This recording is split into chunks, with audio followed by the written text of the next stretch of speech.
వస్తాము. ఇప్పుడు మీరు ఏ రఫేల్స్ తీసుకొచ్చినా, ఏ రకమైన రక్షణ వ్యవస్థ చేసినా 20 ఏళ్ళ తర్వాత అవన్నీ మా చేతుల్లోకి వస్తాయని చెప్తున్నారు. నిజం. కాబట్టి దేశం మొత్తం మీద ఏం జరుగుతుందో దాని గురించి సగటు హిందూ ఆలోచించాలా వద్దా? ప్రపంచం మొత్తం మీద ముస్లిమ్స్కి ఏం జరిగినా మీ ఊరిలో ఉండే మసీదు కూడా విషయం తెలుస్తుంది. వాళ్ళంతా చైతన్యవంతంగా ఉంటారు. అలాగే ఈరోజు బంగ్లాదేశ్లో హిందువులు మోసుకోవడానికి వస్తున్నారు. మీకు బాధ కలిగిందా? పాకిస్తాన్లో కొన్ని లక్షల మంది హిందువులు మోసుకొని పోస్తూనే ఉన్నారు. అమ్మాయిని తీసుకుని పోతున్న హిందూ అమ్మాయిని మన దేశంలో లౌకికాలను తీసుకుపోతున్నారు. మనకేమైనా ఆవేదన కలిగిందా?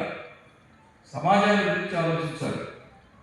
సమాజం నిలబడితే కదా నువ్వు చెప్పే వేదాంతము, ఉపనిషత్తులు, శాంతి, అభ్యాసం ఇవి ఇప్పుడు వస్తాయి. అసలు ముందు సమాజంలో ఉంటే కదా మనం చెప్పే శాంతి ప్రవచనాలు పాకిస్తాన్ పెట్టారా? మనం చెప్పే శాంతి ప్రవచనాలు బంగ్లాదేశ్లో పెట్టారా? వాళ్ళు ఎక్కడున్నా అదే చేస్తారు.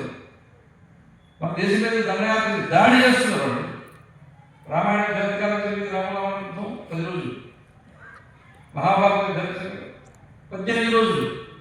కానీ భారతదేశం మంగోలియన్లు, తురుష్కులు, కూణులు, శకులు, కుషాణులు ఎంతమంది ఇన్ని జాతుల వాళ్ళు యుద్ధం చేసిన దేశం మీద 1000 సంవత్సరాలు యుద్ధం చేశాము.